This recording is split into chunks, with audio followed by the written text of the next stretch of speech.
हमारे साथ प्रोफेसर पीके सिंह साहब हैं जो हमेशा जितने भी मुद्दे हैं उस पर बोलते हैं, और साथ में हमारे साथ एक भागवत के बहुत ही अच्छे ज्ञाता पंडित जी हैं। मैं इनसे भी पूरा परिचय पूछूंगा। शर्मा जी हैं और मैं बहुत जल्दी पहले मैं सिंह साहब पे आता हूँ। हम के जो धीरेन्द्र कृष्ण शास्त्री हैं और जितने भी संत हैं इस समय हिंदू राष्ट्र की बात बोल रहे हैं, तो उसके बारे में क्या कहना है? देखिए, हिंदू राष्ट्र पूरे दुनिया के लिए एक अध्यात्म का केंद्र, सामाजिकता का केंद्र, व्यवहारिकता का केंद्र, आर्थिक व्यवस्था का केंद्र है। इससे लोग सीखे हैं।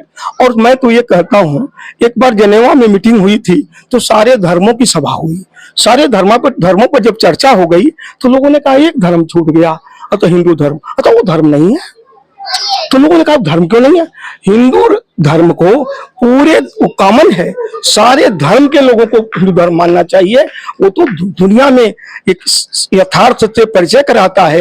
हिंदू धर्म दुनिया का यथार्थ का परिचय कराने वाला परिचालक है। अब पूरे विश्व में ज्ञान की जो प्रकाष्ठा बनी हुई है उसमें हिंदू धर्म का स्थान है। अच्छा, कुछ राजनीतिक नेता जो है इसमें ये बार बार ये कह रहे हैं कि ये संविधान का मुद्दा है, संविधान से देश चलता है और संविधान में कहीं हिंदू राष्ट्र का जिक्र नहीं है। देखिए, वो लोग अपनी टीआरपी बढ़ा रहे हैं और छोटी मानसिकता से किसी हिंदू मुस्लिम की बात वही लोग जानते हैं, हम लोग तो नहीं जानते हैं। संविधान जहां है वहां चले।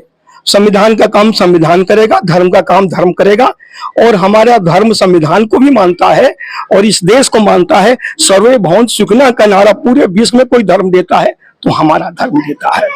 अच्छा सिंह साहब, मैं आपसे एक और दूसरा सवाल पूछूंगा। इस समय धीरेन्द्र कृष्ण शास्त्री जी की पूरी धूम मची हुई है और वो लोगों को लहसुन और प्याज दोनों के लिए मना करते हैं, और खुद उनका वीडियो वायरल हो रहा है जिसमें वो लहसुन और प्याज वाला मिक्स वाला जो है वो समोसा खा रहे हैं, तो उसके बारे में क्या कहोगे? देखिए, उसमें एक बात भी है, मास्टर अगर गलत चीज भी खाया हो तो टीचर जो है बच्चों को ही शिक्षा देता है कि अच्छी चीज रखिए।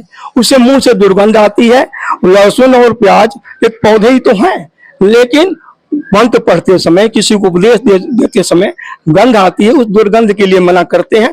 बाकी हमारा जो आयुर्वेद शास्त्र है वो भी हिंदू धर्म का है, वो मना नहीं करता है, तो हम उसके खिलाफ नहीं है। लेकिन मंत्र पढ़ते समय, पूजा करते समय उससे बचना चाहिए, ये हमारा। अच्छा, उन्होंने सहस्त्रबाहु पे भी हमला बोला है, उनकी खिलाफत किया, तो राजपूत समाज जो एमपी का है वो उनकी खिलाफत में आ चुका है, क्या कहोगे आप? देखिए, सहस्त्रबाहु जो है उन्होंने अन्याय किया था।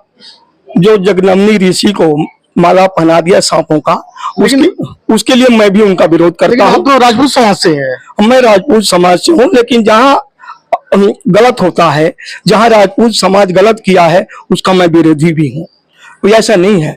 राजपूत क्षत्रिय एक धर्म भी है, जैसे ब्राह्मण धर्म है, क्षत्रिय धर्म है। दूसरे की रक्षा करना, कोई आपकी शरण में आ गया उसकी रक्षा करना हमारा धर्म है, और जो गलत व्यवस्था करता है उसका विरोध करना भी हमारा धर्म है।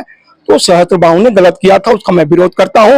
और लोग जानते नहीं, परशुराम जी तक कटाक्ष करने लगते हैं, बात करने लगते हैं। अम्बे अंबा अंबालिका के लिए लड़ाई लड़ने वाले परशुराम जी थे।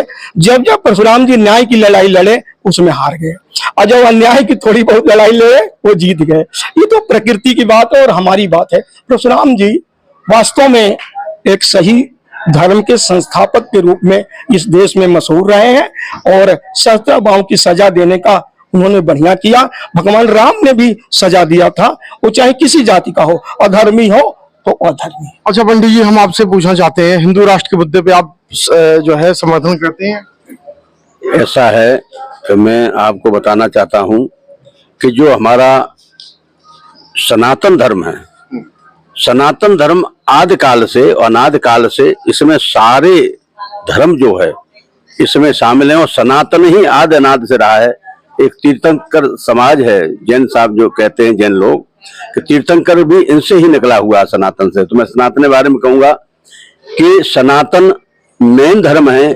मैं किसी धर्म की निंदा नहीं कर रहा हूं, चाहे वो ईसाई धर्म हो, पारसी धर्म हो, या जैन धर्म हो, बौद्ध धर्म हो, और सनातन मेन है और आदि है, और इसका कोई आदि अंत नहीं है। शुरू में यही था और इसके ही आधार पर जो मूल बीज समझो, मूल पेड़ समझो, मूल वृक्ष समझो, इसमें सारे धर्मों का समावेश है, उसका मैं स्वागत करता हूं। और रही धीरेन्द्र ब्रह्मचारी जी की बात, तो उनको मैं ऐसा मानता हूं कि उनके अंदर जो बोलते हैं, भारतवर्ष के अंदर कई सीबीआई, कई जांच उनकी हुई, लेकिन सीबीआई की जांच जो है पैरा मेटाफिजिक्स या पराविज्ञान की पार नहीं पा पाएगी। ये मैं फिर कह रहा हूं, अपराध तक पहुंच पाए हैं ये लोग, सीबीआई वाले या कोई भी, लेकिन जहां मेटाफिजिक्स और साइंस ऑफ सोल आत्मविज्ञान, या जहां हनुमान जी की जिस पर कृपा हो, बालाजी की कृपा हो, तो उन पे ये विज्ञान भी पीछे रह जाती है। लेकिन ऐसे हम तो इस समय कम से कम जो पर्चा लिखना है, जैसा वो तरीके से लिखते हैं,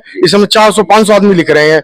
तो जैसे अवध सरकार, पंडुका सरकार, ऋषि किशन शास्त्री, ये सब तो लिख रहे हैं।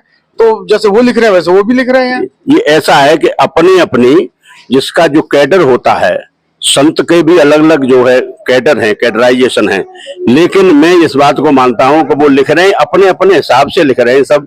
किसी को किसी तरह से साक्षात्कार होता है, किसी के कैसे ही उसको भगवान के दर्शन होते हैं, वो लिख रहे हैं। सभी संतों को मेरा प्रणाम है, लेकिन ये लिख रहे हैं तो ये भी जो है उसी में समाज अपने हिसाब से। सच्चाई बताओ, क्योंकि आप हमेशा सच्चाई बोलने पे रहते हो। देखिए, आप मंदिर के सामने हो, जो जिस तरीके से धीरेन्द्र शास्त्री जी पर्चा लिखते हैं, उसी तरीके से यहाँ इस समय पूरे हिंदुस्तान में 500 आदमी ओपन पर्चा लिख रहे हैं। देखिए, हमारे देश में ही नहीं पूरे विश्व में एक दूसरे की देखा देखी भी शुरू कर देते हैं लोग।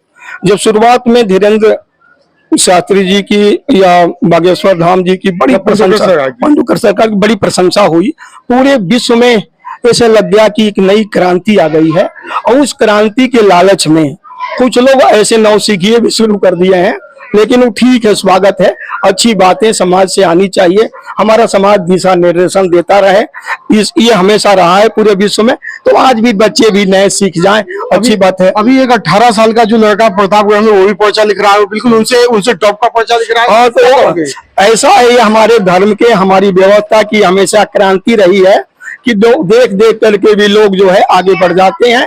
वो हमारी प्रसिद्धि है और एक दूसरे का अनुनय विनय है और मानसिक उद्विग्नता है जो अपने मन में रहती है कि हम भी सीखिए, हम भी कर लें। तो मानसिक उद्विग्नता को भगवान जो है शक्ति देते हैं, वो शक्ति मिली है। और बाकी बागेश्वर धाम जी जो काम कर रहे हैं उनको भी प्रणाम है, लेकिन वो थोड़ी सी उलूल जुलूल चीजों से बचें, ये भी मैं उनको सलाह देता हूं। और ये कहता हूं कि अपनी टीआरपी मत बढ़ाएं। टीआरपी वो बढ़ाता है जिसकी टीआरपी नहीं हो। उनकी खूब टीआरपी है, छोटे मुद्दे पर टीआरपी बढ़ाने के लिए काम न करें। वो कोई छोटे लोग नहीं है, उनको मैं बड़ा आदमी मानता हूं जिसने विश्व में हिंदू धर्म की प्रसिद्धि दी है। वो छोटे मुद्दों से बचें। कृपया सर्वजन न्यूज चैनल को सब्सक्राइब, लाइक और शेयर कीजिए।